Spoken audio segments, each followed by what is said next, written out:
Hi, Sylvia. I wanted to comment on your post that you made um, for the hope focus versus conflict restoration. So I have a few notes here. So if I look down, that's because I'm looking at my notes so I wouldn't forget what I wanted to say. So thank you for your post.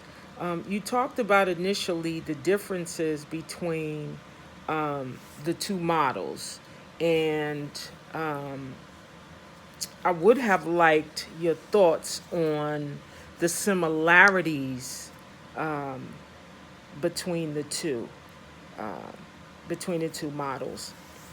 But you said that the major difference that you observed between the two was that cells in your house, excuse me, they came with the approach of assessing and discussing pain from the get go, which I think is very important. Um, and in my response to the question that the professor posted was, you have to go back in order to go forward.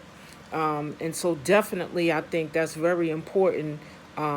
Addressing the pain, especially the pain from the past, because we both know that usually both parties bring pain to the relationship. Like, no one, in my opinion, is perfectly 100 and 1,000% healed from different experiences that they've experienced. So that's definitely important. Also, what else was I going to say here? You mentioned that Ripley talked about the strengths, and coming from a strengths perspective, and that the focus should be on the couple's strength. And although I believe that that's also important, I don't necessarily think that that should be what's focused on from the beginning.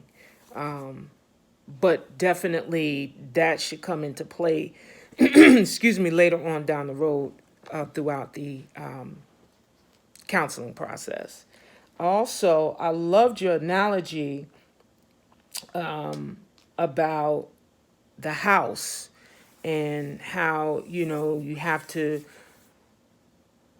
pretty much demolish the house and start over sometimes and rebuild. And you talked about tearing the house down to the studs. And so I definitely, that was a great analogy that you used. So I definitely am in agreement with that. All right, I'm past my 3 minute mark, and I don't want to go on too much longer. So take care, and I'll talk to you soon. Bye bye.